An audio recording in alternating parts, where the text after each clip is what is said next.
Coucou. Ça roule? Pas le temps de niaiser, aujourd'hui nous allons parler d'eau. Parce que l'eau c'est un très très gros enjeu quand on fait pousser des plantes. Toi-même tu sais. En gros, sans eau, pas de vie. Pas de bras, pas de chocolat, pas d'eau, pas de légumes non plus. Ces dernières années, partout dans le monde, le changement climatique a complètement bouleversé notre accès à cette ressource naturelle. Dans cette vidéo, on va parler de sa gestion dans l'agriculture, des contraintes liées au changement climatique, mais aussi des propositions concrètes et des pistes de réflexion qui pourront peut-être vous inspirer. Que vous soyez agricultrice ou agriculteur déjà installé, porteur et porteuse de projets, ou bien tout simplement quelqu'un qui kiffe faire pousser des plantes sur son balcon. Cette vidéo est en collaboration avec les Champs des Possibles, une coopérative d'activités agricoles et alimentaires giga stylée dont on se reparle un petit peu plus tard. Alors quand on regarde le volume total d'eau présente sur Terre, ça peut paraître énorme. Mais l'eau douce que l'on retrouve principalement dans les lacs, les glaciers, les cours d'eau, les nappes souterraines, représente moins de 3% de la surface, dont 2/3 sous forme de glace. En plus, c'est même pas bien réparti selon les régions du monde, donc compliqué. En France, l'agriculture est le secteur qui consomme le plus d'eau en irriguant. Je mets des guillemets parce qu'en soi, une plante, elle redonne quasi la totalité de ce qu'elle absorbe. Mais cette eau prélevée par la plante n'est pas restituée localement. En gros, quand on arrose, la plante évapotranspire, l'eau réintègre alors le cycle sous forme de vapeur, dans les nuages quoi, avant de retomber ailleurs, souvent très très loin et sous forme de précipitation. Vous voyez? Avec les grandes sécheresses qu'on a connues ces dernières années, la demande en eau pour l'irrigation augmente, y compris dans les zones où habituellement il n'y avait pas de problème. En fait, les cultures ont besoin de plus d'eau parce qu'elles en perdent davantage par évapotranspiration. Et quand bien même on aurait de l'eau, encore faut-il qu'elle soit de qualité. En France, plusieurs milliers de captages d'eau à destination de la consommation humaine ont été fermés du fait d'un dépassement des normes de qualité. Les pesticides, tout ça. Et retraiter l'eau, ça prend du temps et ça coûte cher sa mamie. Alors que fait-on? L'agriculture va-t-elle manquer d'eau? Tous les types d'agriculture? Quel modèle agricole souhaite-t-on pour le futur? Il est temps d'aller sur le terrain, donner la parole aux principaux concernés. Je vous propose l'interview croisée de 3 agricultrices et agriculteurs qui vont nous partager leurs pratiques et réflexions autour de la gestion de l'eau dans leur ferme. On va apprendre encore des tonnes de trucs, je le sens. Direction le 91 avec la caméra et surtout son petit carnet de notes. C'est parti.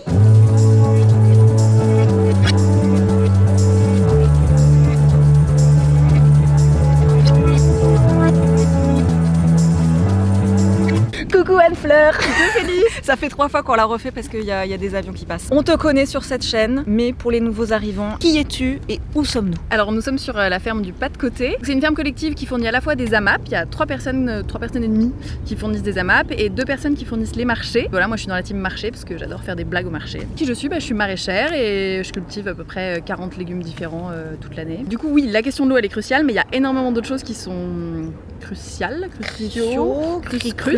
Il y a aussi la température, le soleil, la gestion au global de l'implantation des cultures, le désherbage, tout ça. Tout ça est très lié, donc tout est compliqué.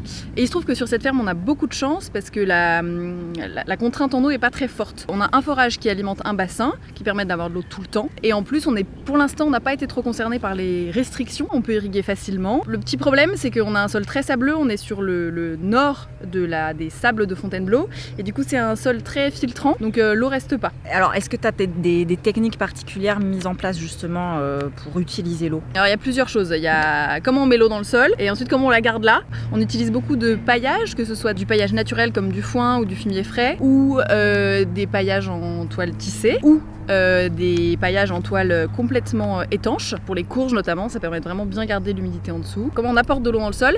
Il y a en goutte à goutte, donc ça c'est surtout dans les serres, et sinon dehors c'est par aspersion. Donc par aspersion c'est la manière qui consomme le plus d'eau, parce qu'on envoie de l'eau dans l'air, et le but c'est de faire en sorte de faire ça le plus tard possible dans la nuit, pour que l'eau ne s'évapore pas, que l'air soit pas trop chaud, et que l'eau tombe effectivement au sol au lieu de repartir direct dans les nuages. Donc ça veut dire que tu te lèves toutes les nuits pour aller arroser? Eh ben non.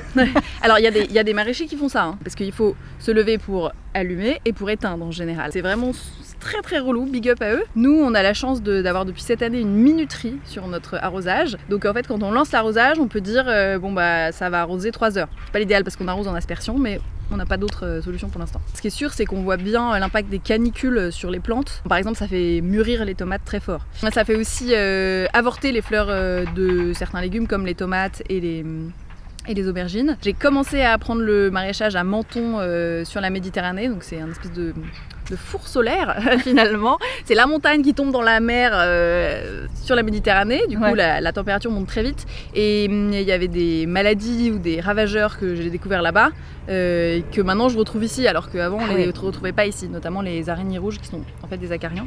Mais voilà, il y en avait là-bas dehors et ici on en a sous serre par exemple. Du coup, la manière de gérer les acariens dans une serre, ça va être d'augmenter l'hygrométrie et du coup de faire des aspersions rapides, genre 10 minutes, de quoi avoir à peu près 1 mm qui tombe. Mais voilà, là on utilise de l'eau par exemple pour humidifier l'atmosphère et du coup pour contenir les ravageurs.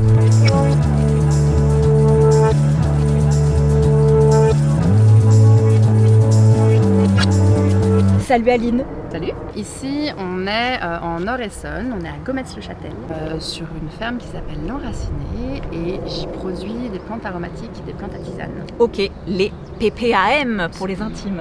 La partie aromatique et tisane des PPAM qui sont une filière hyper large. Il y a cultivé 1300-1500 mètres carrés en fonction des années.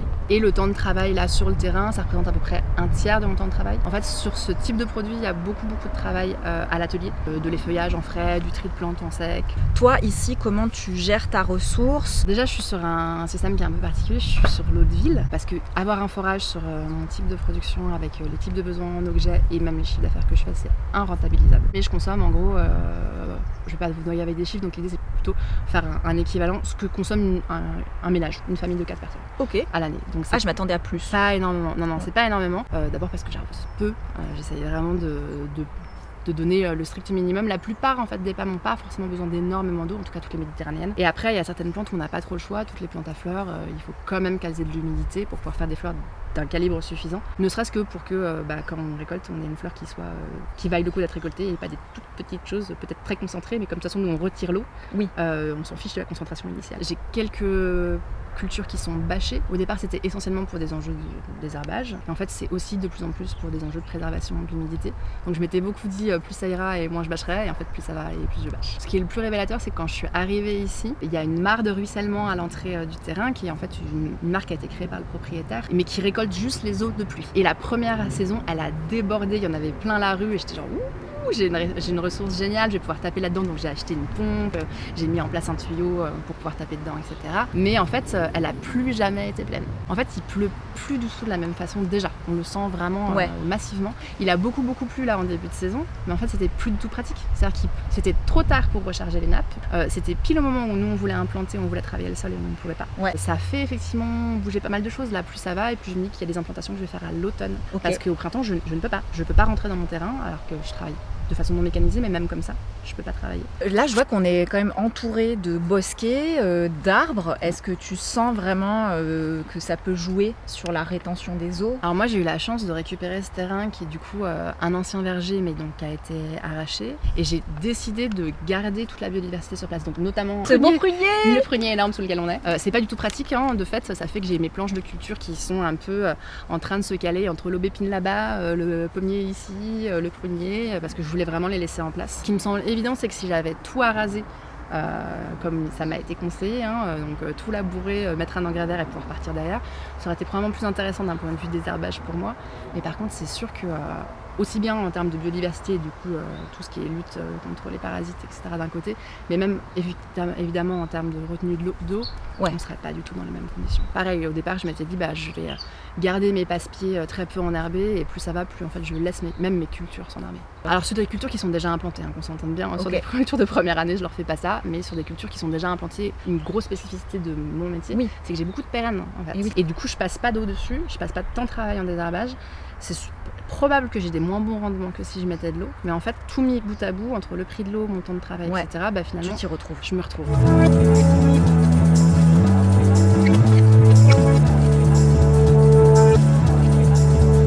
Si je monte sur la brique et que tu te rapproches, on aura l'impression de faire la même taille, c'est magnifique. Bonjour madame. Bonjour. Nous sommes à Manille-les-Hameaux, plus précisément dans la clairière paysanne, et mon métier c'est de faire pousser des légumes, donc d'être maraîcher. On a la chance d'avoir donc un bassin de rétention qui récupère toutes les eaux de pluie du bâtiment, et on a également un forage qui va donc chercher l'eau dans la nappe et qui le stocke ensuite là, dans le bassin de rétention. On a assez peu d'aspersion justement pour pouvoir irriguer le plus au sol possible, Ouais. de manière à ce qu'il n'y ait pas trop d'évapotranspiration. Quand on n'a pas l'occasion d'avoir les bâches qui vont bien, etc., on va plutôt utiliser le tas de compost que tu peux voir juste là-bas. Ah oui. Et donc là, on va vraiment venir couvrir le sol avec du compost. Donc ça va à la fois enrichir le sol, mais également éviter la repousse des adventices et surtout conserver l'humidité. Nous, il y a des choses qu'on a mis très rapidement en place, typiquement ces fameuses vignes. Le but du jeu, c'est justement de créer de l'ombrage, mais on ne peut pas avoir des vignes dans toutes les serres, ce qui fait qu'on a des voiles d'ombrage sur les serres qui nous permettent justement de limiter un petit peu la température et donc l'évapotranspiration à l'intérieur des serres. On part de la graine ici et en fait on a mis en place donc cette petite piscine entre guillemets qui nous permet d'arroser nos plateaux de semis par capillarité et non pas par le dessus. Auquel cas on perdrait beaucoup d'eau en fait qui irait directement dans la terre, etc. Là tu vois les tomates, je sais pas si ça se voit bien mais tu as des feuilles qui sont un petit peu recourbées. Et ben ça c'est signe que justement en fait elles ont plus envie de relâcher toute leur humidité et de capter au maximum, faire de la photosynthèse quoi. Et donc elles vont se recroqueviller. Ça c'est un signe qu'elles ont soif. En revanche, c'est pas pour autant qu'on va essayer d'aller plus les arroser. Elles s'organisent. Nous on récolte les graines des tomates qu'on a fait pousser une année N-1, on les réutilise en année N, en se disant qu'elles auront peut-être un petit peu acquis dans leur patrimoine génétique le fait que il n'y a pas tant d'eau que ça et donc il faut pousser malgré tout. Dit aussi que d'un point de vue gustatif, tu vois, si tu stresses entre guillemets un petit peu les légumes, tu auras sans doute moins de productivité, ça c'est sûr et certain. En revanche, tu peux avoir effectivement des légumes qui auront des qualités gustatives un peu plus fortes. En tout cas, nous, ce qu'on essaye de faire à notre échelle, c'est d'aggrader le sol, de mettre le plus possible de matière organique dedans, de reboiser aussi, de mettre des arbres partout. Bah oui, les petites surfaces comme ça, le local, le bio, moi c'est le modèle en lequel je crois. Imaginer plus de double activité, quitte à se relayer même sur une même production. Déjà, ça permettrait qu'il y ait beaucoup plus de gens qui les mettent dans la terre et ça, de toute façon, ça va être nécessaire et puis ça permet de prendre conscience et aller effectivement vers des solutions qui peuvent te permettre d'être un tout petit peu moins rentable par unité de surface et du coup des choses qui seront moins gourmandes en eau à des périodes où il n'y a pas d'eau. Purée, ça m'a donné envie de me brumiser la face cette histoire. Vous l'avez vu, il n'y a pas de solution miracle, ce n'était pas l'enjeu de cette vidéo. L'idée était plutôt de parler de différents exemples, adaptés en fonction des situations, des terrains. Pour résumer, je pense qu'on peut dire que l'évolution de l'agriculture, elle se doit systémique. Elle doit aller au-delà de sa seule production ou de sa seule gestion de l'eau. On l'a vu, il y a plein de leviers intéressants, inspirés de l'agroécologie, du maraîchage sur sol vivant ou encore de la permaculture. On a parlé par exemple de la diversification des variétés, qui peut réduire la vulnérabilité des plantes et favoriser leur résilience. On a aussi parlé de couverture des sols, avec de la paille, de la toile tissée, du compost. Ces couvertures protègent contre l'érosion, stockent le carbone, augmentent la réserve en eau et apportent de la matière organique. Pas dégueu comme technique. L'efficience de l'irrigation est aussi un gros sujet. Les systèmes les plus récents de micro-aspersion, goutte à goutte, qui sont en surface ou en terrée, sont souvent équipés de contrôleurs électroniques localisés. Et ça va permettre d'apporter l'eau en bonne quantité et au bon moment. Ça coûte souvent cher, c'est ce qui a été dit, mais ça peut peut-être valoir le coup sur le long terme. On peut aussi s'inspirer de l'agroécologie en installant des haies, des bosquets, des fossés, des mares. Tout ça favorise à fond la biodiversité, la rétention des eaux, mais aussi, et on y pense moins, la qualité de l'eau. Et puis le dernier levier, ce serait évidemment l'accompagnement des agricultrices et des agriculteurs dans la transformation de leurs pratiques, bien sûr. Un processus long et complexe qui nécessite un soutien de l'État et des régions. On revient toujours à la politique à un moment. Ça me fait une transition parfaite pour vous parler des Champs des Possibles. Les Champs des Possibles, c'est une coopérative dont je vous ai déjà parlé à plusieurs reprises sur cette chaîne. Elle facilite l'installation des paysannes et des paysans en Île-de-France, que ce soit dans les activités de maraîchage, d'arboriculture, de grande culture, d'apiculture, d'animation pédagogique, et même dans les activités de transformation alimentaire. Leur grand projet que je trouve absolument génialissime, c'est le test d'activité. Le test d'activité, ça permet de tester son projet en grandeur nature. Parce que comme d'hab,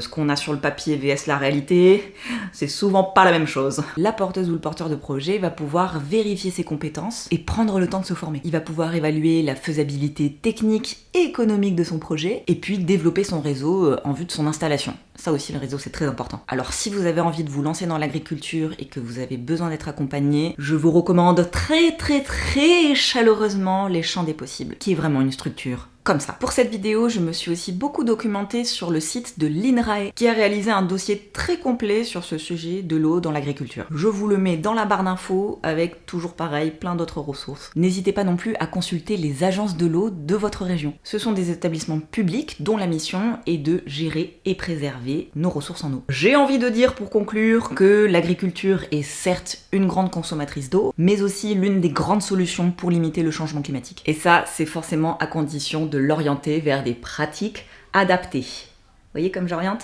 Hâte d'avoir vos retours en commentaire, que je lis toujours avec beaucoup d'attention. Je vous embrasse fort, plantez tout, hydratez-vous, love sur vous.